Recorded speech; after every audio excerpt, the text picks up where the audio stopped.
Oh boy. Yeah. Here we are. Wednesday. Um, how's everybody doing? Hope you're doing good. Hope you're getting something out of these videos that I take the time to craft for you. I know they're really high tech and advanced, so hope you're getting something out of them. Today I'm going to talk about The Office. Um, and for just sake of clarity, when I refer to The Office, that's the British version. There's only one Office, the British version. And then I'll refer to the American version with Michael Scott as The American Office or something like that, just so you know. Let me get just sort of some of the practical things out of the way before I get into your comments and things like that. Um, the one thing to take away from this little experiment of watching two pilots back to back is obviously to note the similarities and the differences and all that kind of stuff, but realize like they're the same show. Like it's such an interesting little experiment to do because you get a glimpse into different cultures from this perspective because they use the scripts, the exact ones, right? Ricky Gervais was an executive producer on The American Office, and he created The Office. So in the American version, he came over. They used his scripts for the first season, which was a mid-season replacement. They only did a 6-episode first season, and it came on in like I don't even know. Obviously, mid-season replacement. Um, so they only did 6. So the first 6 episodes follow very strictly the British um, season 1, and that makes for uh, some interesting things to talk about. So the first thing,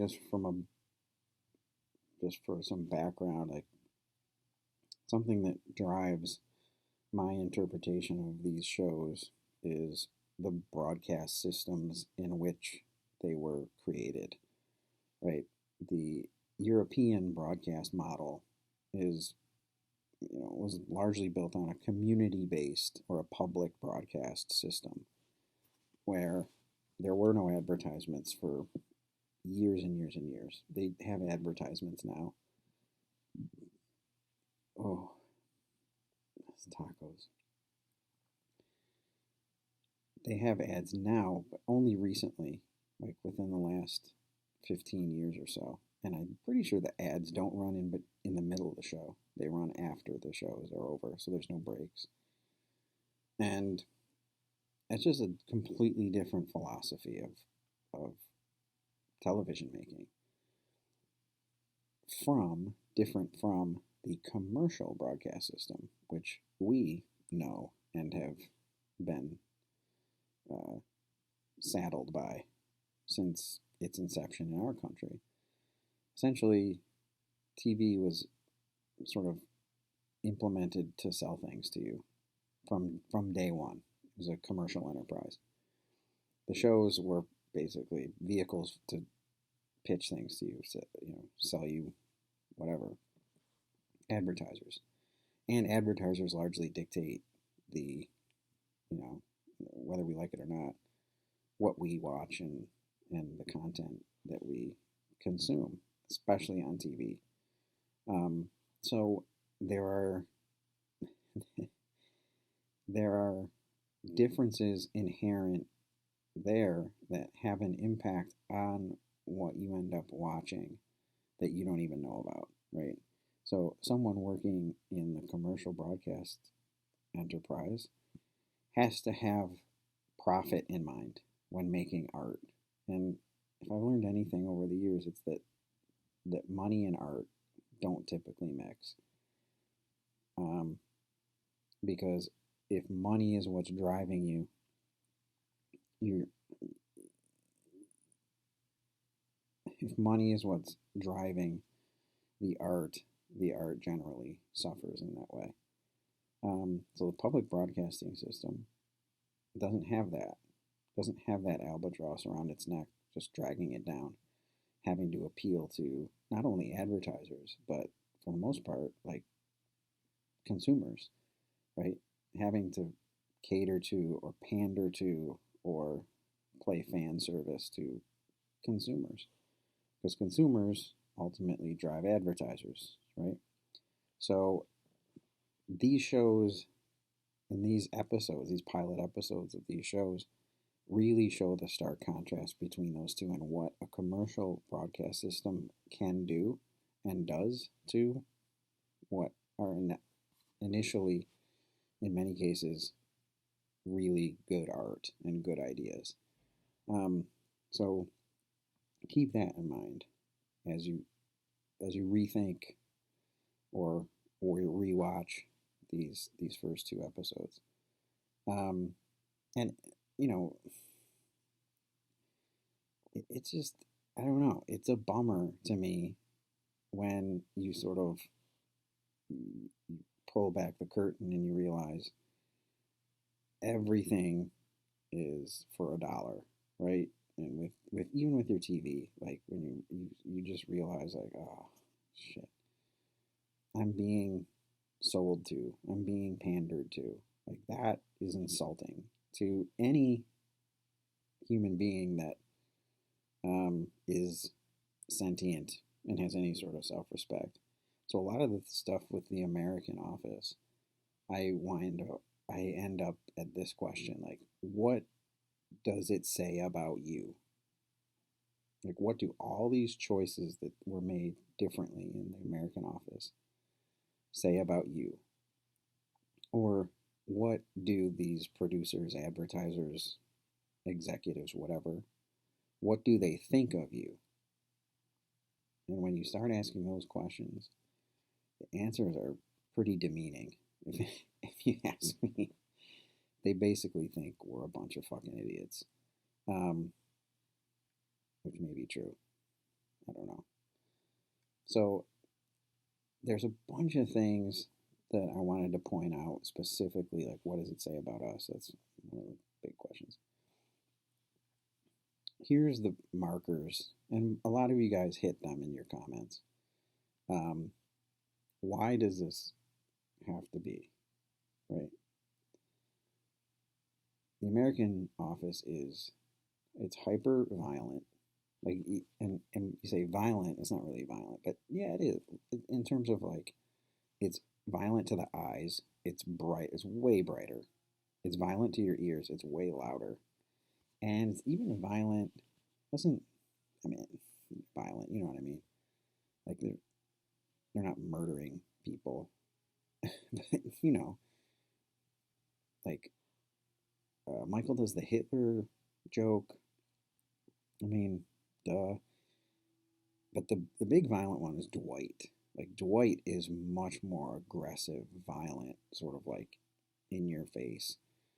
And even in this pilot episode, like, one of the subtle changes, the pencils, right? When they're clearing off their desk, one word, two syllables, demarcation, that joke. Like, Gareth is just moving stuff off his desk that's Tim's, and, you know, Pierce and Organ, that's the joke, Dwight says. The pencils are set up and he starts banging them down with the. I mean, that's, you know, in the sitcom world, that's more violent certainly uh, than The Office. Hyper violent, hyper romantic.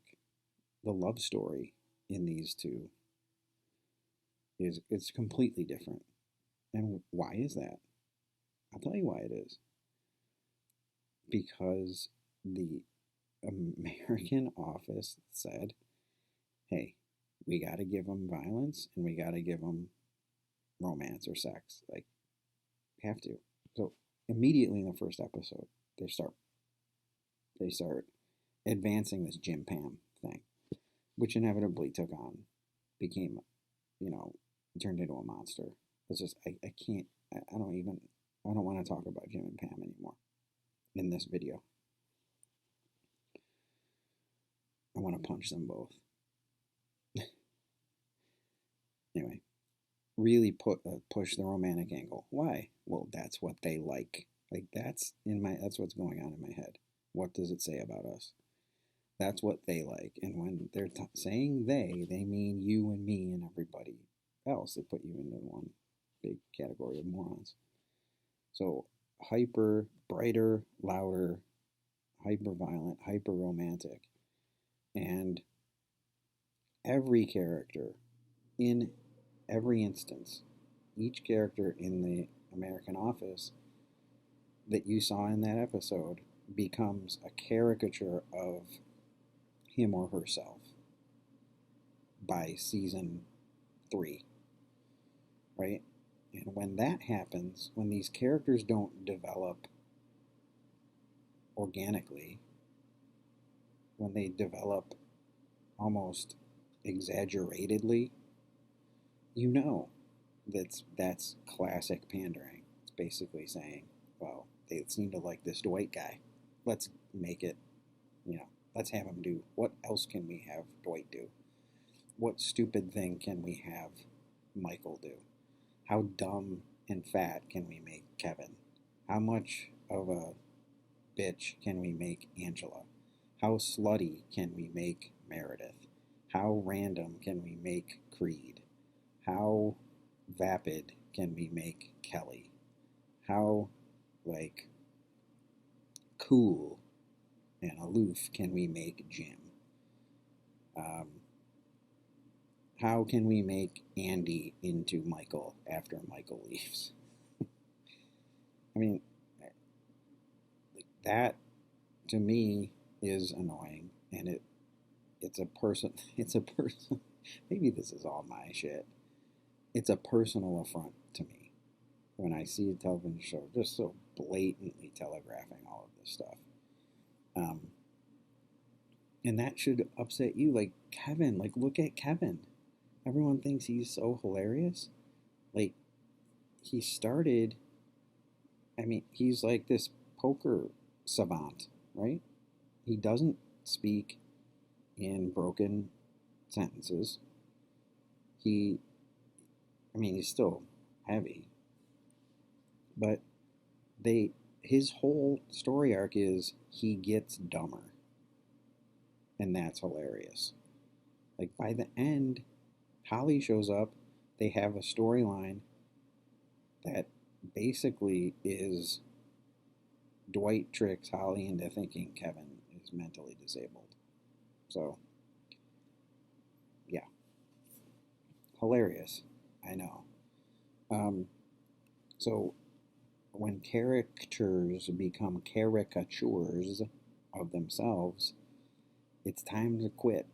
I'm sorry, I've said this a million times. This show should have ended after they did the stupid fucking Survivor episode at the lake. It's duh. Stop doing it. And it went on for 6 more seasons. Don't worry.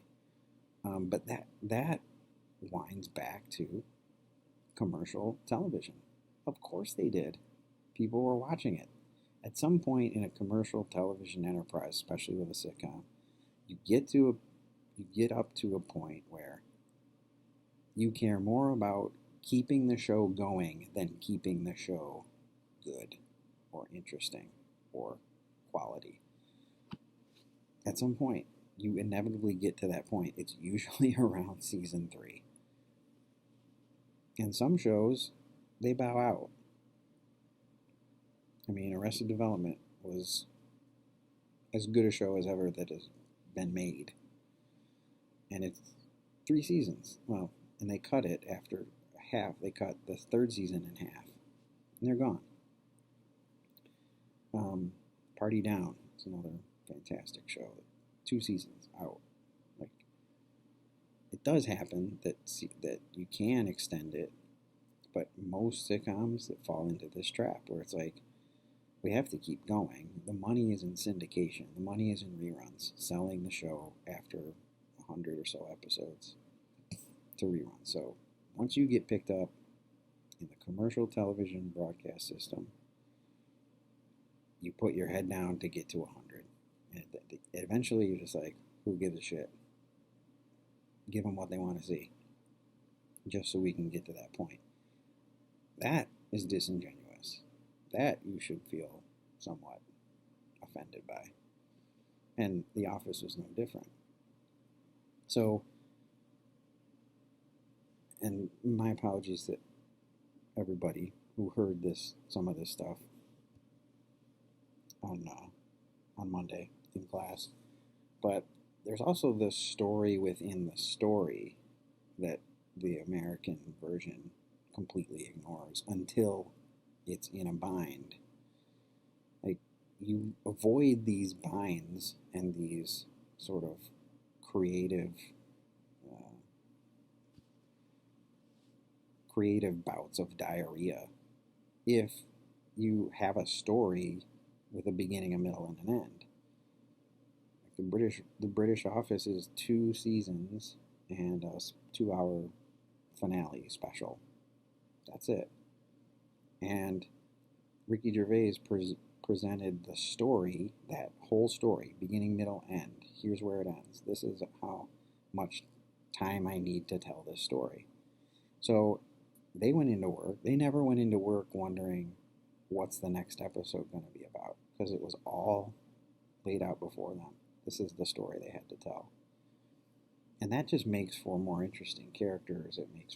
It takes away that pandering. It takes away that, because they didn't make changes as they went along according to what people liked or what people didn't like. This is the story. This is my art. This is what I want made. The American version, if you're watching, they follow the Office scripts for the first season, and then it's like, okay, now what? Inevitably, in a sitcom writer's room, it's now what? And you go around the table and say, Michael shows up to work in a straitjacket? How about that? Yeah, good. Let's go with that.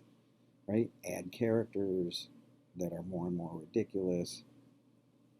And just all this stuff is to just make more money, not make better TV. I guess that's what I'm driving at. So the show within the show, it's interesting because if you haven't seen The Office, you miss it only seeing the American Office. In The Office, David Brent, Ricky Gervais's main character, the boss, he's aware that while they're shooting the documentary, it's airing on the BBC Two. It's airing in that reality. So, like, ostensibly, those characters could go home from work and watch that week's episode and see what they did with it in real time. And that's very apparent in that. So David Brent's character thinks he's this celebrity. He's on this shitty documentary on BBC Two, like no one watches it. But in his head, that's what makes him such an asshole. He thinks he's like this star. So he eventually gets fired. Spoiler alert. He eventually gets fired, but thinks, oh, I can fall back on my TV career. And he starts going and making appearances, and everyone fucking hates him. And it's this really profound and touching story about this guy who thinks he's the shit, and everyone hates him. And he has coming to terms with that. So that all happens, and you're aware of it. You're not aware of it in the American Office, right? It went on so long with what next, what do we do next, that lost in all of it was that this show was inevitably going to be watched by them until the end, when they were like, oh shit, like that shouldn't make you angry. They clearly were like, oh shit, how do we end this? And they start bringing in, then all of a sudden, the show's going to be on TV, and the boom mic operator's in love with Pam and all this other bullshit. Like, that is commercial television sort of rearing its ugly head and ruining what could have been amazing. Um, so I'll go. There are plenty of other differences, very subtle but differences that kind of speak to these kinds of issues that I'm talking about. I'll get to your comments. I've been running my mouth too much. Um, Here's the thing. This is again. You're supposed to hate David and Michael. You're supposed to. And the the Office, like most of you are like, I hate that guy, but I like Michael Scott. That's right off the bat, you missed the point. Michael's not supposed to be likable. And if you look at his track record on the show, he's not likable. He's a piece of shit. But why do we hold him in such high regard in this country as this like awesome character and oh Michael Scott blah blah blah? We overlook all of his bullshit. And most of his shit is bullshit. Um, because he's made to be more likable. Because I don't, I don't even know. I don't know. Um, but you're supposed to hate them both. And the way the shows are presented, you do hate David, but we don't hate Michael for some reason. And that, I don't know, I haven't gotten to the bottom of that yet. Um, there are clear differences in tone and humor. Like most of you picked up on that. Nice work. Um, and it's a chicken and egg thing for me. A lot of the media stuff, especially with TV, comes down to that. Like, which is which? Who's dictating what? Which came first?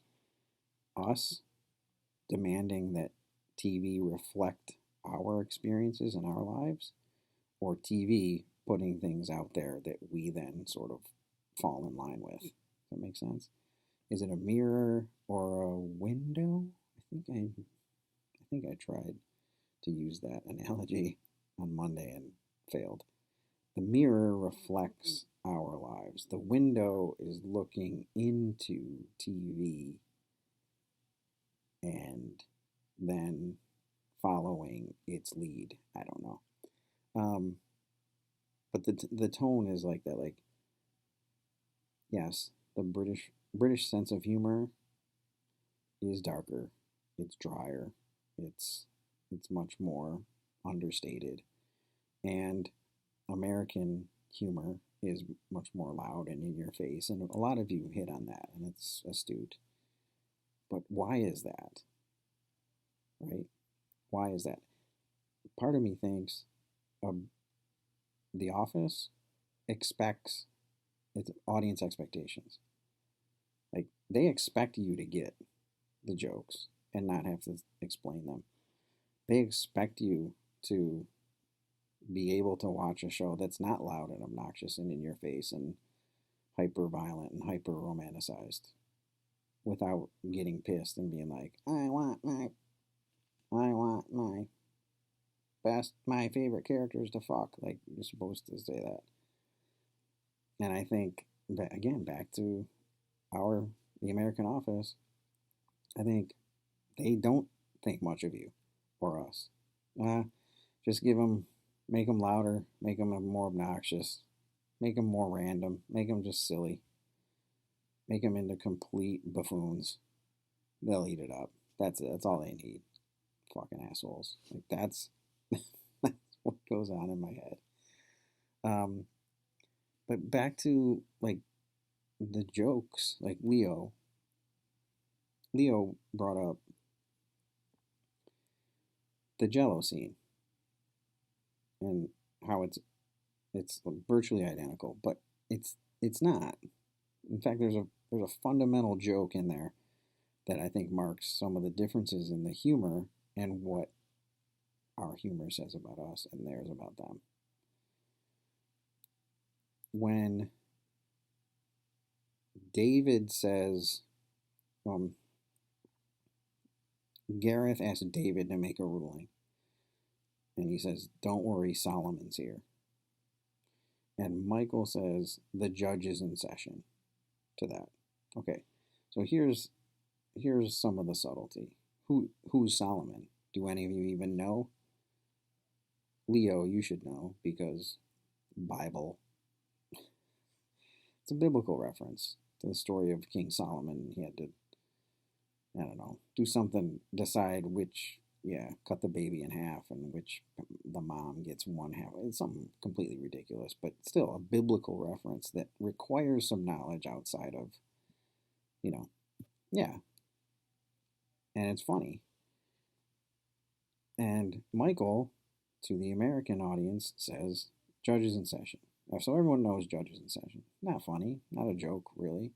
But that's a subtle difference in that scene that for some of you was like, oh, I've seen this before. It's the same thing. It's not. And the British sensibility expects more of its audience, whereas the American doesn't. Another perfect example from this episode was the "what's up" joke. David Brent comes out, "What's up, what's up, what's up, what's up," right? They do that from the Bud Light commercial. The fucking eternally annoying Bud Light commercial. And he comes out, he says, "What's up?" Gareth replies. Tim replies. There's that awkward pause. David walks away, turns back, says, "What?" Because no one says anything, he walks out. And the takeaway from that is David is a complete asshole. He's doing this ancient joke, right? He's doing this joke that's not funny anymore. And no one respects him. And he's a complete tool. Like, that's what you learn from that scene. Just the fact that he's doing that joke is telling us this without saying anything else. The same scene in the American version, Michael comes out, "What's up, what's up, what's up, what's up?" What does Jim say? I can't hear you. Jim says, "It's still funny after 7 years." That's what Jim says. So Jim is telegraphing the joke for you, stupid American viewer. Like, again, this is what I think they're saying. Like, we know that it's lame that he's still doing the joke. Why does Jim have to say, still funny, still funny after 7 years? That's, again, what does that say about us? What do they think of us as American television consumers when they have to do things like that? That's a very subtle difference. It happens again later in the series when the Michael Scott Paper Company opens. He's got the whiteboard that says, "You miss 100% of the shots you don't take, Wayne Gretzky," and then underneath Michael Scott, like he's going, yeah. And I remember that episode infuriated me because they show it in the background, and if you're watching, you notice it. You're like, "Oh, that's pretty funny." And then you get to the end of the episode, and they're doing the outro, and Michael's talking, and then the camera pans in on this whiteboard with this stupid quote that he's sort of stealing. And I'm like, why? Why are you doing that? Just telegraphing these jokes and making, hey, you got the joke, right? Like, I'm going to hold your hand through this show. So,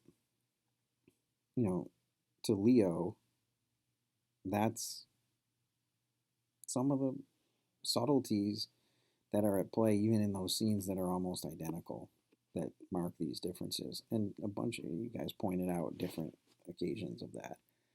And then, storytelling, you guys, a lot of you were like, well, the characters, they're more in depth. They're not really, though, because all you have are stereotypes with those characters. I went through the stereotypes of the British one. There's just more. And this story is not supposed to be about, Kevin, Daryl, Oscar, Angela, Creed, Meredith, Ryan, Kelly, Nard Dog, Stanley, Phyllis, Gabe, Robert California. It's this story, if anyone cared about story, is supposed to be about Michael and Jim and Pam. Like that's and Dwight. Like those are the characters that form this office. Everyone else is extraneous, and they're there, for comic relief or whatever, but never were never supposed to be developed. So the American version is like, give them more characters, bring someone in new. Like that's a classic jump the shark moment. Bring in a new character, um, and then you know Saber and just bringing in all these other characters, and it's just again, I think it's pandering, and I think it asks very little of us as human beings. So, I think that's all I got. Differences. A lot of you mentioned the differences in humor and tone. I mentioned, um, I mentioned on Monday. There's a, we misconstrue in this country more than anywhere else. I think we think popularity and quality are synonymous, and I mean, almost universally are not. Right. The most popular things, in many cases, are not the most quality things. Um, but it's a line that's been sufficiently blurred um, over the years to the point where now it's like, yeah, but it's popular, so it must be good. Like I wouldn't trust that that equation. Um, anyway, I still love The Office. I think I prefer The Office over the American Office, but I mean, I've watched The American Office 3 or 4 times through. Only once was hate watching it, but the other times I get it. Like, I get what it is. That's part of why I don't have a problem saying, you know, yeah, I understand. I like it. It is funny. I wouldn't say that it's not, but I just think it could have been so much more, and that's something that I guess I have to deal with. So, happy Wednesday and late.